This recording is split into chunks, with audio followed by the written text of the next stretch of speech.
Bismillahirrahmanirrahim.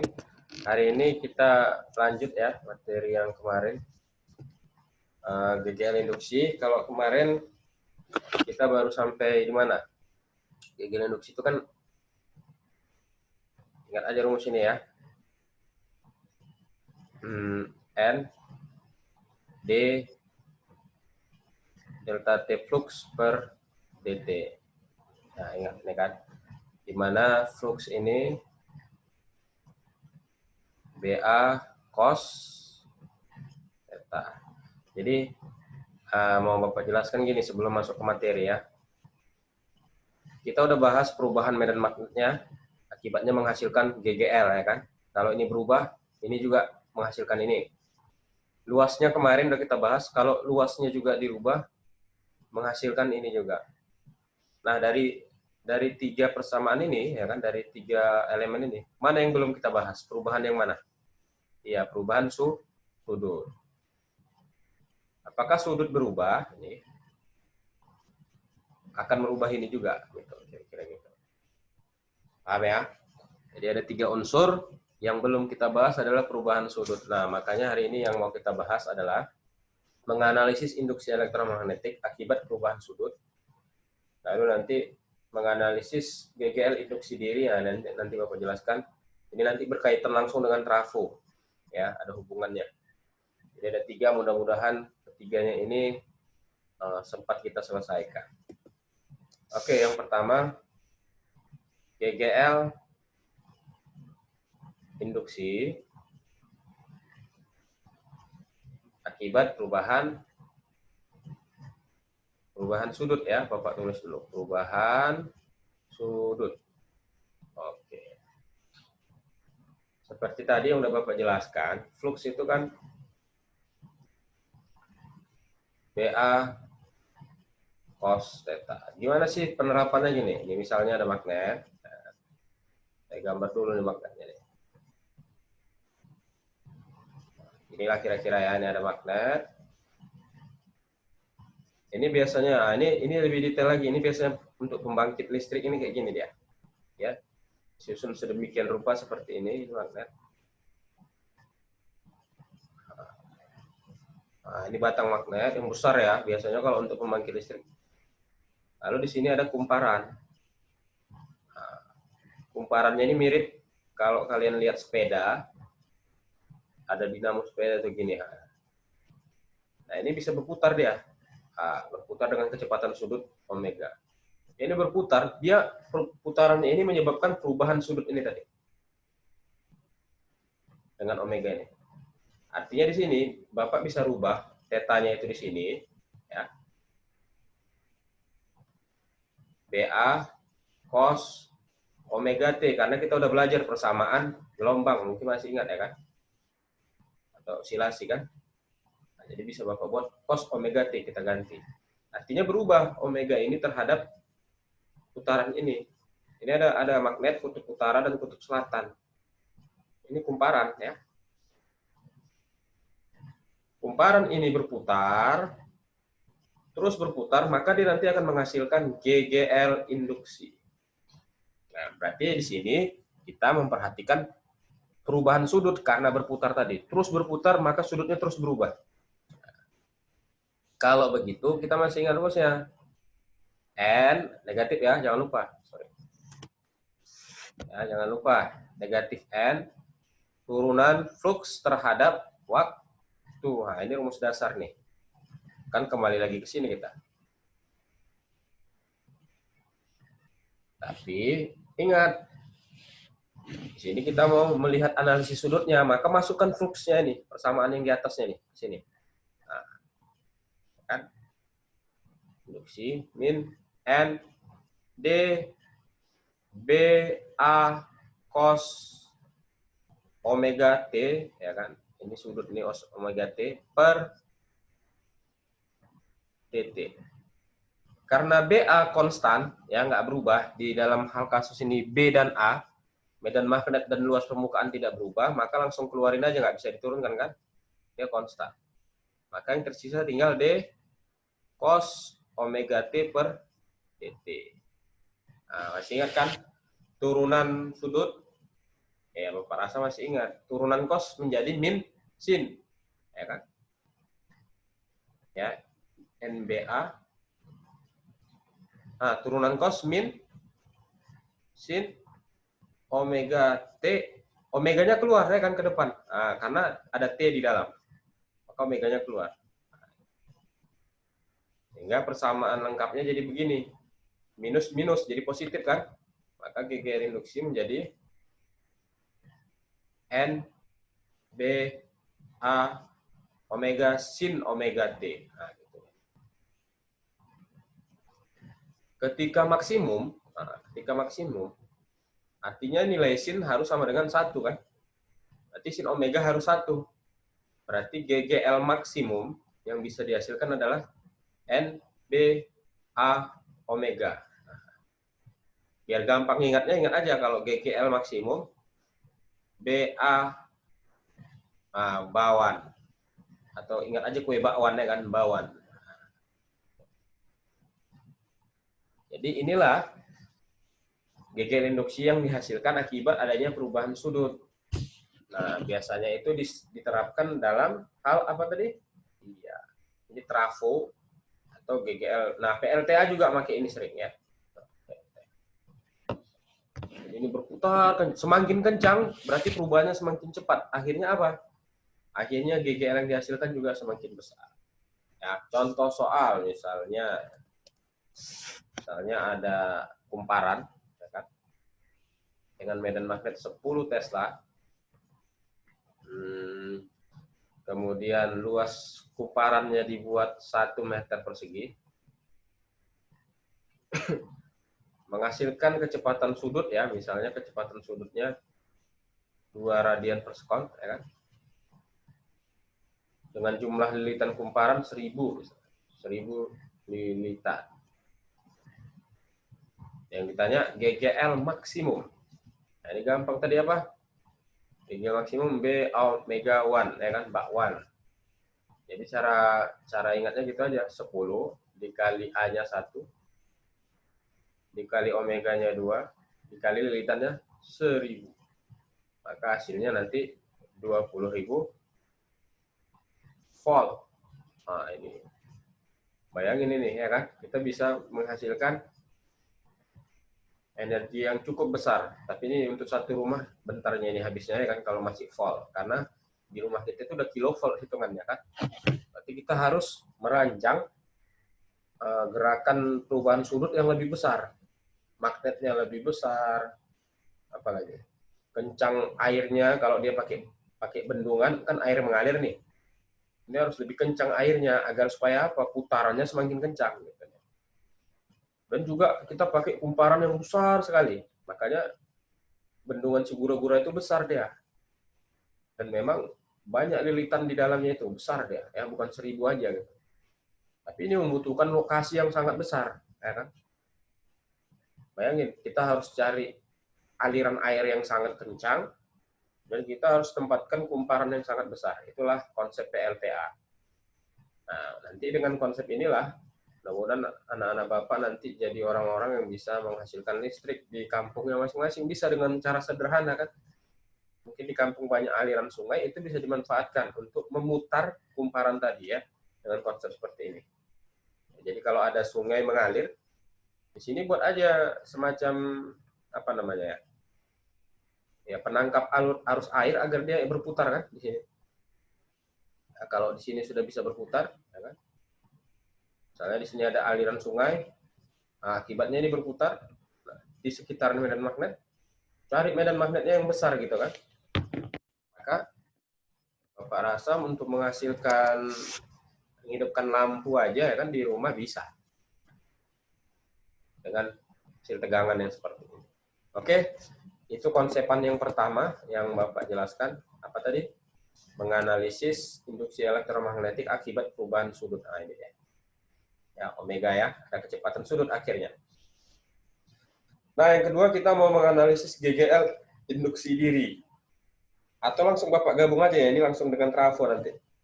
Oke. Ya, saya gabung aja. Indukansi diri ya.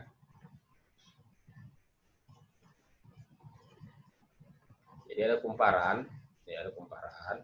Ini maksudnya gini nih. Nah, ini kalau dialiri arus listrik yang berubah-ubah, maka dia akan menghasilkan medan magnet kan. Kita masih ingat ya di bab sebelumnya kan. Nah, ini yang melakukan penelitian nanti si Henry ya. Henry, maka satuannya Henry nanti ini. Simbolnya induktan sendiri ini L. Sehingga nanti GGL induksi itu juga bisa dilihat dari L dan perubahan arus listrik terhadap waktu. Ini setara dengan N D flux per dt. Nah, sama ini setara. Bedanya kalau yang sebelumnya kita fokus ke jumlah lilitannya, kalau ini fokus ke induktan sendirinya. Apa itu induktan sendiri? Ini perhatikan. Ini misalnya di sini Bapak buat sumber tegangan. Ini ada sumber tegangan E. Akibatnya kan mengalirkan arus. Nah, arus melewati kumparan ini kan mengindukkan sendiri, mengeluarkan medan magnet, dan medan magnet menghasilkan listrik. Jadi seandainya ada kumparan lagi di dekat dia, tetangganya gitu ya.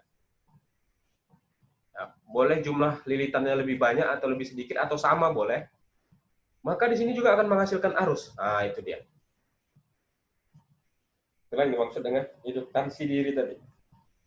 Nggak bersentuhan, lihat. Tidak bersentuhan, tidak ada kawat yang terhubung sama sekali, tidak ada apalagi sambungan sama sekali, tapi di sini bisa menghasilkan listrik akibat ada listrik di sini. Ada sumber di sini. Ini dilakukan percobaannya oleh si Henry. Wah, inilah nanti pengembangannya menjadi trafo. Nah, itulah induktansi diri. Jadi apa tadi GGL-nya ini ya? Nah, konsep ini tadi menggunakan konsep induktansi diri. Apa itu persamaan L ini? L ini balik ke bab sebelumnya, mu kali N, ya kan? Tapi di sini terhadap luasnya, ya. Ini ada luasnya nanti ini. Per panjang lilitannya ini berapa? L. Artinya kalau Bapak mau cari induktansi GGL-nya, jadi gini dia, mu NA per L kali DI per DT. Nah, jadi nanti yang kita fokuskan adalah perubahan arus, ya, perubahan arus. Untuk menganalisis, ya sama aja, mu ini tetap sama, jangan lupa ya, 4V kali 10 pangkat minus 7. N jumlah lilitan, ini luas, ini panjang. Nah, ini balik ke pertemuan sebelumnya. Oke. Ya, kira-kira gitu. Tapi yang paling penting dari sini yang mau Bapak jelaskan adalah ada proses transfer energi listrik walaupun tidak bersentuhan. Nah, ini dia. Inilah yang dipakai oleh si trafo. Biasanya, perhatikan. Ini kan ada arus nih kan, tadi perubahan arus. Biasanya agar adanya perubahan arus itu biasanya sumbernya harus sumber AC. Sumber listrik AC. Dari PLN, ya kan, sumbernya soalnya PLN. Dari putaran dinamo dan segala macam. Itu AC biasanya. Harusnya bolak-balik. Ya, kalau AC itu dalam gelombangnya gini deh. Nah, gini. Naik, positif, negatif. Bolak-balik. Makanya nilai arusnya berubah-ubah. Beda sama tegangan baterai. Baterai itu DC, gini aja dia. Dia tetap positif. Ini DC, ini AC. Nah, yang biasanya yang digunakan adalah AC, karena AC yang arusnya berubah. Ya. Arus bolak-balik. Berubah-ubah deh, bolak-balik. Makanya nanti trafo menerapkan konsep AC dalam analisisnya. Bagaimana menggunakannya? Menggunakan Henry ini kita lihat. Ya, langsung aplikasinya trafo. Ya, trafo ini punya lilitan dari sumber tegangan AC ya. Sumbernya gini aja ya. Pasti menghasilkan arus. Sehingga kalau ada kumparan satu lagi, ya, kita arahkan ke, misalnya ini ada televisi di rumah kita ya kan. Ini ada televisi. Gimana gambar televisi ini ya? Nah, ini bisa kita ambil arusnya untuk menghidupkan televisi sehingga kita bisa nonton gitu, di rumah kita. Dari sini artinya lebih stabil, lebih aman dia. Ya. Trafo ini bisa dua fungsinya, step up, bisa step down.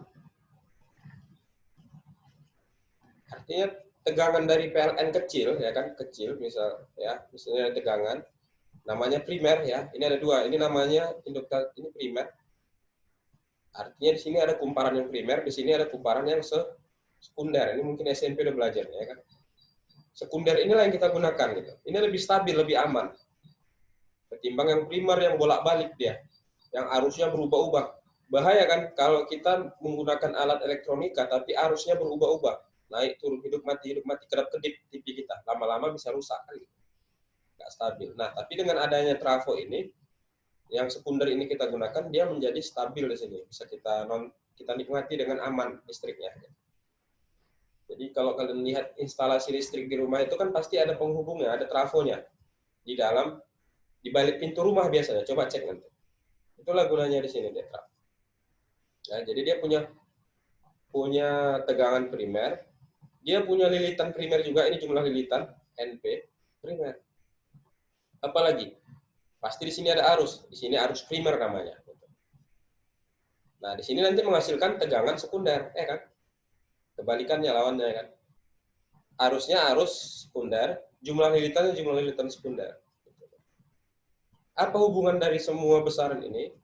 Nah, kita lihat apakah digunakan step up atau step down. Kalau dia step up, perhatikan. Kalau dia step up, maka tegangan primer harus lebih kecil dari tegangan sekunder. Karena dia harus dinaikkan kan? Misalnya tegangannya ini 10 volt, maka sekundernya harus 20 volt. Itu disebut step up. Akibatnya apa? Jumlah lilitan primer itu harus lebih sedikit dibanding sekunder. Artinya ini gulungan di sini, gulungan trafonya yang sebelah kanan, yang sekunder ini harus lebih banyak. Itulah terjadinya step up. Tapi masalah arus kebalikan. Arusnya harus lebih besar yang primer. Itulah step up ya. Ingat nih, jangan salah-salah ini. Ini konsepnya. Nanti sering keluar di soal nih ya. Kalau step down gimana? Step down kebalikannya. Primer itu harus lebih besar dari sekunder. Tegangannya. Jumlah lilitannya juga harus lebih banyak dari jumlah lilitan sekunder. Tapi arusnya harus lebih kecil dari arus sekunder. Nah, ini step down. Nah, ini nanti catat ya, dicatat, dipahami. Makanya nanti ada muncul rumusnya seperti ini untuk mencari nilai itu. Ya, tegangan primer per tegangan sekunder itu setara dengan lilitan primer per lilitan sekunder. Ya, setara dia. PP di atas. Nah, untuk arus terbalik. Arus sekunder per arus primer. Nah, ini dia. Karena arus berbanding terbalik dia kan dari penjelasan step up dan step down ini. Jadi cara mengerjakannya seperti itu. Ya. Example. Enaknya pakai contoh. Misalnya di sini ada tegangan primer, ya kan? Ya, kumparan. Wah, ini ya, ada tegangan primer AC ya kan sumbernya. Berapa besarnya? Misalnya 20 volt ya kan, mengalir dengan jumlah kumparan primer 100 lilitan. Nah, apa yang terjadi jika di sini ada kumparan yang lebih banyak jumlah lilitan sekundernya? Saya buat 1000 lilitan. Artinya saya mau apa nih kalau kayak gitu? Mau step up, mau dinaikkan sekundernya. Berapa sih tegangan yang dihasilkan ya kalau begitu? Kita lihat. Pakai rumus tadi. PV per VS, NP per N sekunder. Ya kan? Berapa ininya? Tegangan primer. Nih, ada di sini. 20, ya kan? VS itu yang dicari. Per Jumlah lilitan primer berapa di sini? 100. Oke, 100. Per jumlah lilitan sekunder ini ada 1000.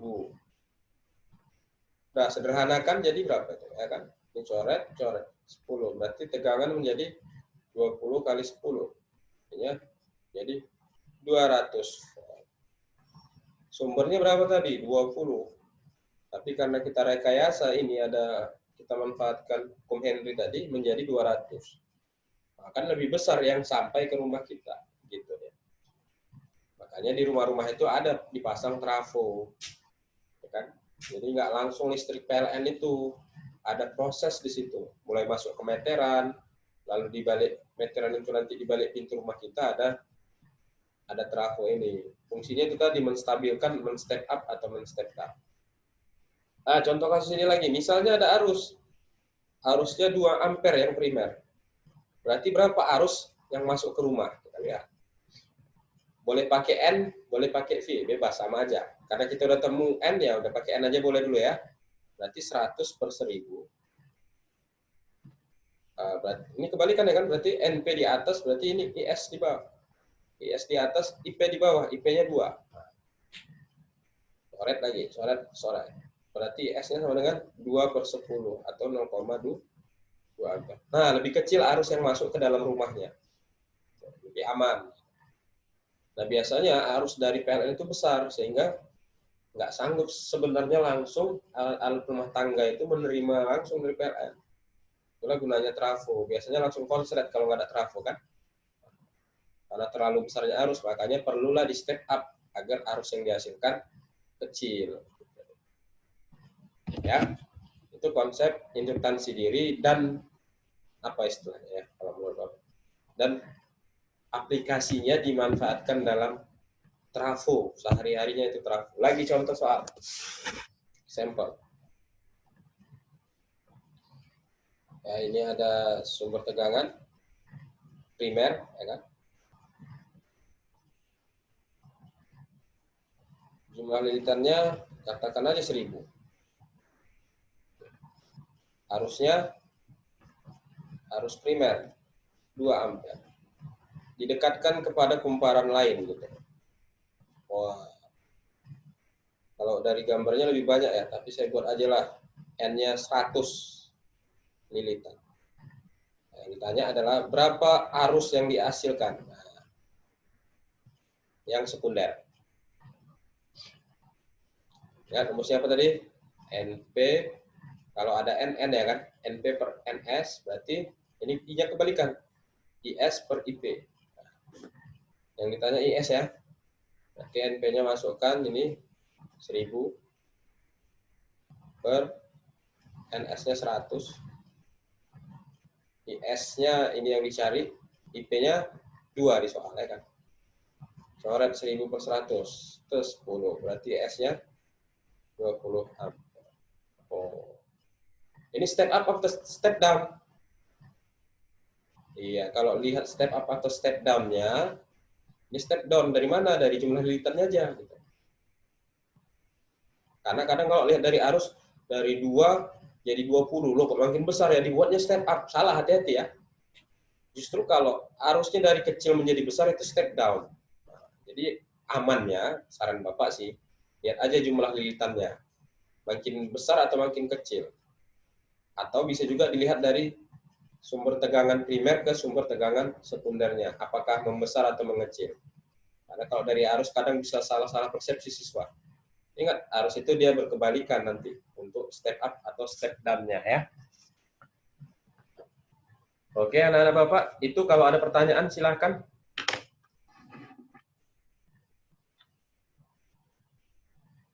Ayo silakan kalau ada pertanyaan. Ya, kita udah punya grup WhatsApp ya, jadi boleh juga dimanfaatkan untuk bertanya di situ biar nanti saling berdiskusi kita di situ. Dan kita bisa memperdalam materi-materi yang sudah Bapak jelaskan lewat live teaching. Dan mudah-mudahan nanti rekamannya, ya Bapak udah lihat hasil survei semalam ya, banyak yang tidak menyelesaikan atau menonton rekaman di YouTube ya, termasuk yang hadir live teaching juga tidak sampai 30% aja itu agak sepertinya tidak sampai ya kan. Makanya ya aktiflah kita berdiskusi di grup ya. Semalam sudah ada yang berinisiasi menghubungi Bapak untuk kita akhirnya membuat grup. Ya, ada pertanyaan sebelum Bapak tutup anak-anak? Apa sudah paham semua? Halo. Mana ini suaranya? Paham, Pak. Aman ya? Ya, Pak. Oke, kalau sudah, nah ini ada beberapa menit lagi waktu kita. Kalau ada yang mau ditanyakan, mana tahu ada ketemu soal, boleh. Nah, ini udah bertambah ya. Tadi 9, ini sekarang sudah 11 orang. Pak, saya mau nanya tentang kuis, boleh, Pak? Oh, kuis. Bentar ya, ini saya pause dulu ya.